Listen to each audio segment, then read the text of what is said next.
Okay, so you sent us this YouTube video transcript, right? And it's from JASNOWIDZ Krzysztof Jackowski official. Yeah. And the title is Mamy teraz małykrak tak zapowiadam oponem runi wyjścia. Right.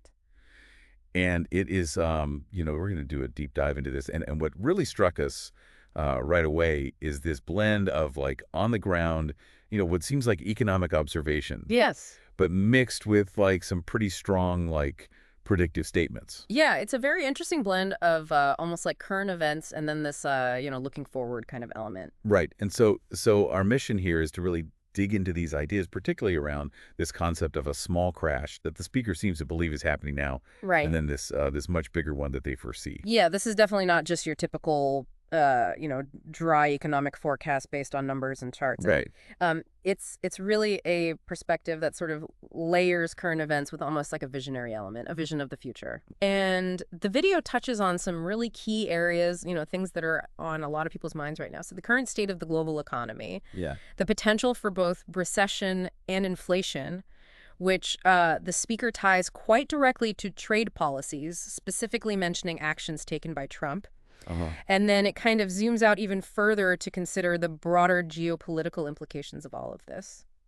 Right. So for you, the listener, what we aim to do in this deep dive is to take these interconnected pieces that the speaker kind of lays out and really try to understand the potential sequence of events. Yeah. They're describing. It's like we're trying to map out a possible future based on this one particular viewpoint. That potential trajectory. Yeah, exactly. Yeah. So let's start with this core idea, the small crash that is supposedly happening now, and this seemingly unavoidable, like, big crash that's coming. Right. What's the picture that the speaker paints? Well, so they envision a very distinct two-part economic downturn. So first, this small crash, which they seem to believe is already underway. Yeah. They see evidence of this in current global economic events and, just the volatility that we're seeing in stock markets. Yeah. But what's fascinating here is this idea that this initial downturn isn't the main event. Right. So there's this expectation of a temporary period of recovery, kind of a breather, if you will. But they're quite firm in the belief that this won't last before a much more severe and far-reaching big crash hits. So a temporary bounce and then a much harder fall. Exactly. And the speaker does mention that, pinpointing the exact timing of this big crash is difficult. Right. But the overall feeling is one of imminence, right? Yeah, like it's not a question of if but when. Yeah. And relatively soon. Yeah. Okay, so let's dig into the why behind this prediction a little bit. Sure. A significant portion of the speaker's analysis focuses on trade wars and the economic consequences that they anticipate from that. Yes, absolutely. The transcript really emphasizes this concern about this like war of words that started with Trump.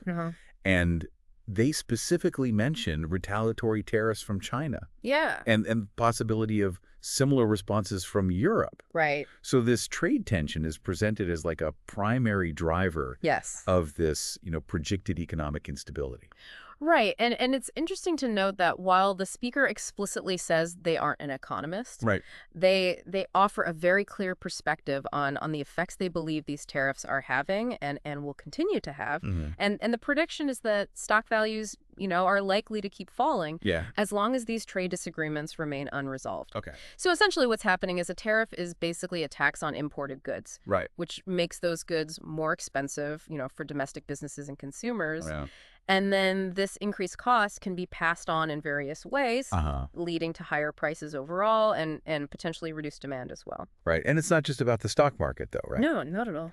The speaker foresees a ripple effect on just like prices of everyday things, goods and services. Yeah, just basic necessities. Because of these high tariffs. So it's really about like what people have to pay, out of pocket. Absolutely. And the expectation is that this will be a widespread increase in prices for all sorts of things. And this rise in prices is then directly linked to this prediction of a recession and an increase in unemployment. Yeah. They even use this striking image of a boy running through the field as a kind of symbolic representation of the difficulties and the economic downturn that they see starting to take hold. Yeah, it's an image that definitely sticks in your mind. Yeah. So higher prices, more people without jobs. Right. And then the speaker takes it a step further And they connect this trade war to the idea of inflation. Yeah. And specifically the way that inflation eats away at the purchasing power of people's savings and their wages.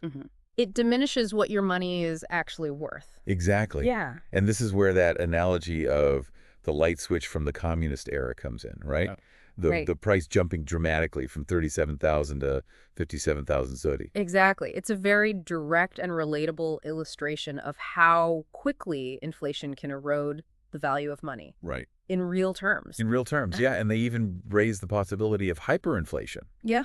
Where prices rise so fast that goods become, like, unaffordable. Right, completely out of reach. Yeah. And that obviously would lead to even greater job losses as well. So what are the key economic indicators that typically precede hyperinflation?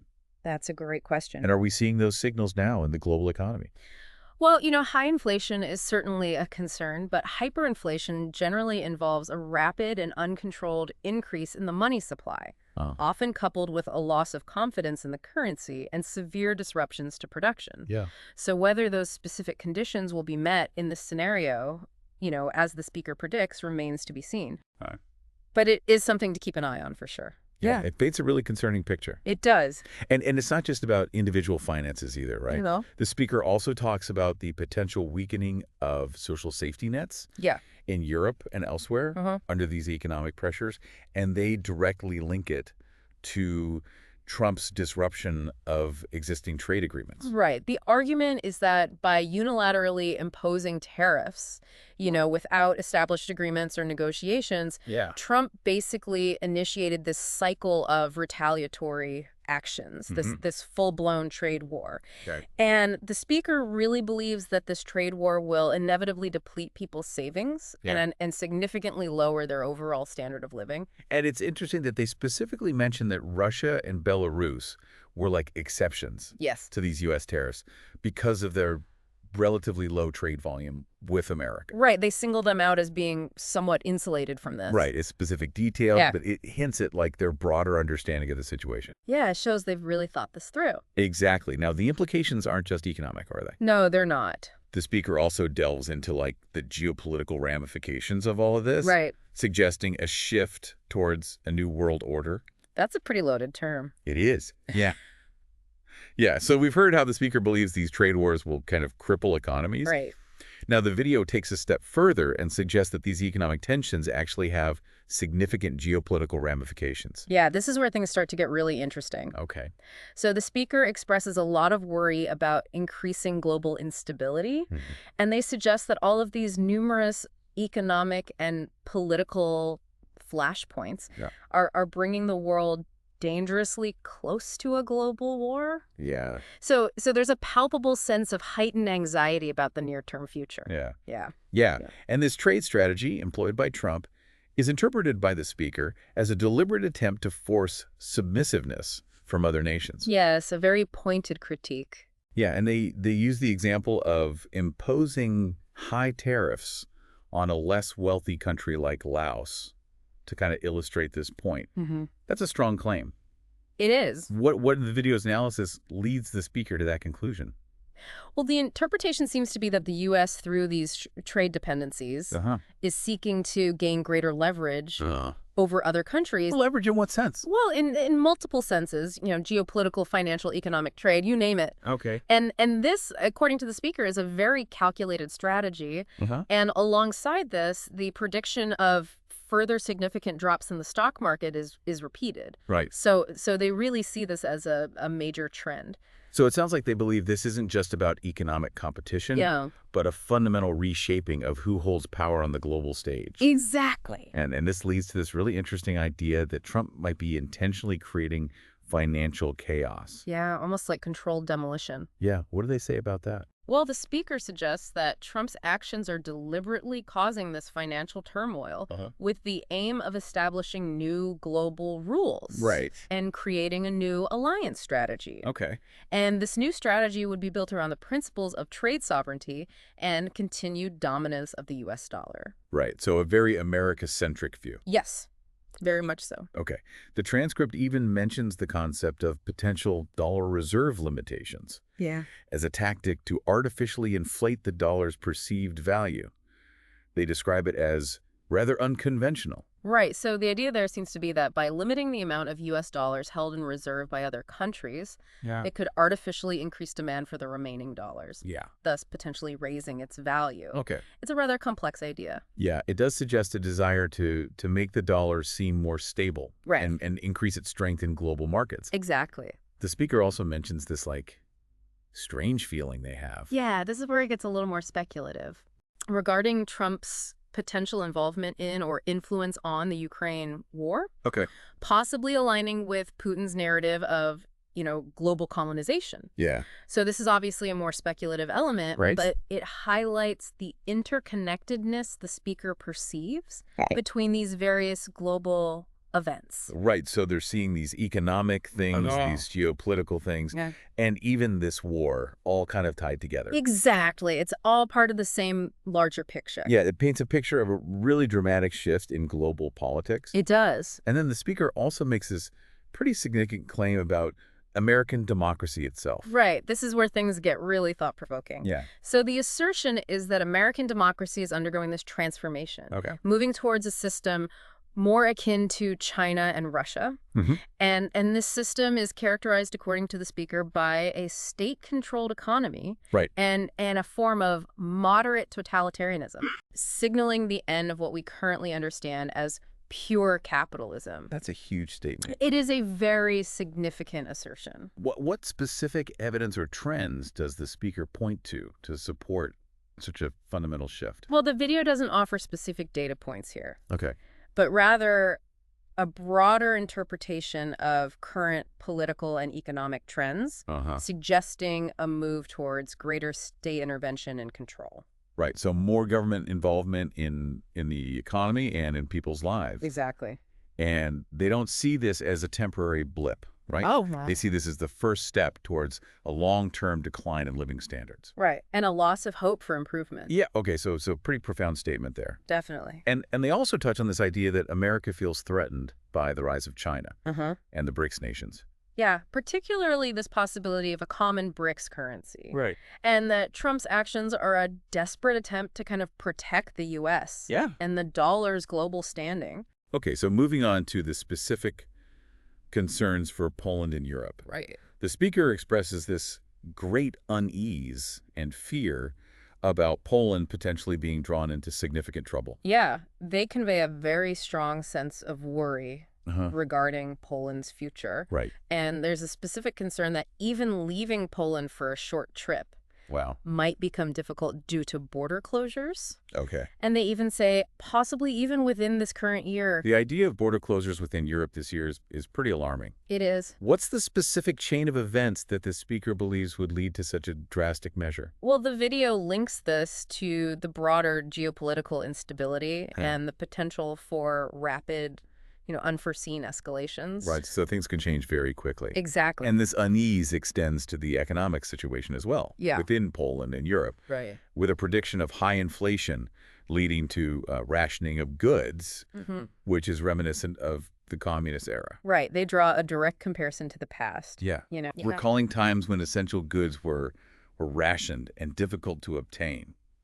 Right. So this paints a picture of pretty significant economic hardship. It does. And they go on to predict that politicians will claim that it'll take approximately 8 years to recover the lost economic standard of living. But the speaker believes this is untrue. Right. They're very skeptical of that timeline. So this narrative of a long recovery, they see it as a deliberate tactic. Yes. They suggest that this narrative of a prolonged recovery is a calculated strategy to lower public expectations in anticipation of this new world order. Yeah. And they even reference Klaus Schwab's idea of people owning little and being happy in this context. Okay, so let's turn our attention back to America's potential response to this big crash. Right. The speaker suggests that America has prepared these 3 pillars to seemingly offer help and attract the world during this major crisis. Yeah, like a beacon of hope? Yeah, but they hint at some deception there. Right. There's a suggestion that this apparent aid might have ulterior motives or not be as genuinely beneficial as it appears on the surface. And they also mention a denial by supposedly Secretary of State Rubio. that the market adjustments constitute a crash. Right. And the speaker strongly disagrees, viewing this as a denial of reality and an attack on global trade and industry. So they're basically saying that these officials are not being truthful about the severity of the situation. Exactly. And they reiterate their belief that this trade war will ultimately impoverish citizens worldwide, leaving them with very few options for recourse. Yeah, it's a very disempowering outlet. It is. Yeah, okay, so now the speaker moves on to some more personal financial advice. Right. And some kind of final overarching thoughts. Yeah, some takeaways for the listener. Yeah, so you shared this video with us. I did. Because you were interested in understanding these predictions. How did these ideas resonate with your own observations of the current economic climate? Well, there's definitely a lot to unpack here. Yeah. And I think some of these predictions are quite concerning. But I do appreciate the speaker's emphasis on looking beyond just the economic indicators and considering the broader geopolitical context. Right. So they're not just talking about numbers. Exactly. They're talking about power dynamics, global relationships, the future of democracy itself. Yeah, it's a lot to consider. It is. Okay, so in this pre-crash period that the speaker is talking about, they emphasize the importance of considering personal values. Yeah, things that matter beyond just money. Right, exactly.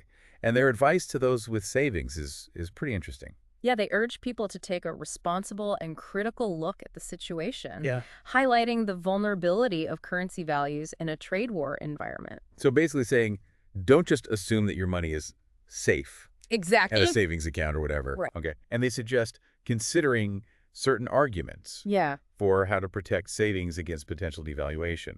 So looking at alternative ways to preserve wealth that might be less susceptible to currency fluctuations. Okay. Yeah. And the warning is clear. The trade war is expected to erode savings, and the big crash could potentially wipe them out entirely. Yes.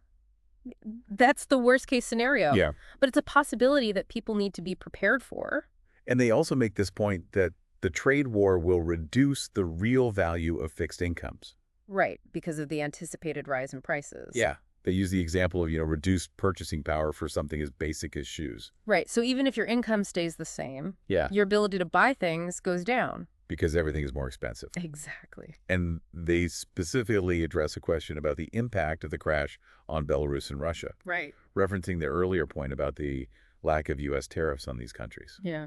Yeah, so they're suggesting that the impact on those countries might be different, given their unique trade relationships with the U.S. Right, okay. And then they mentioned this example of Warren Buffett allegedly selling off his stock holdings as a potential warning sign. Right. Implying that major economic players often receive advance warnings of significant economic shifts. Right. So if someone like Warren Buffett is making moves, it's worth paying attention. Right. That's a pretty strong signal to consider. It is. So for listeners with savings, their advice leans towards investing in always certain tangible assets. Explicitly excluding cryptocurrencies. Yes, they specifically say to stay away from crypto. So they're talking about like physical valuable goods. Right. Things like precious metals, real estate, commodities, even things that have intrinsic value. Right. And they also caution against delaying purchases based on current high prices. Yes. Suggesting that the value of cash may decline even further. Right. So the advice is almost counterintuitive by now before your money loses even more value. Wow. Okay. And they kind of circle back to these broader systemic changes that they foresee. Right. They reiterate this view that the era of capitalistic socialism in Europe and America is coming to an end, being replaced by a more brutal game where China's state-controlled economic success is seen as the dominant model. So they're saying that America will need to adapt and adopt similar principles. To compete with China. Yeah. Leading to the end of capitalism as we currently understand it. Okay. And what about Europe?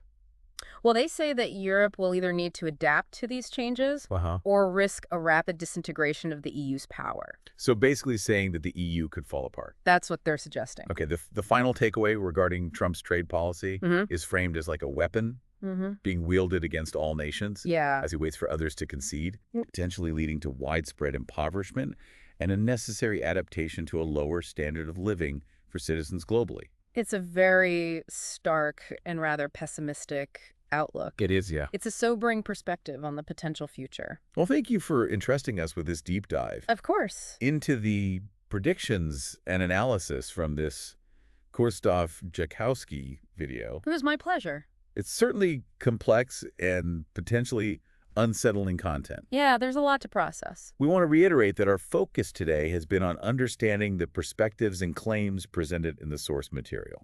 Exactly. Our aim was to unpack the speaker's vision and the reasoning behind it. Right, and offer some additional context along the way. So as we wrap up, here's a final thought for you to consider. Okay. Given this interconnectedness of global economics and geopolitics, that the speaker outlines, what specific personal or societal vulnerabilities do you think might be most exposed in such a scenario? That's a good question. It's something worth reflecting on and perhaps exploring further in your own research. I agree. Until our next deep dive. Thank you for joining us. Thank you. Take care. Bye.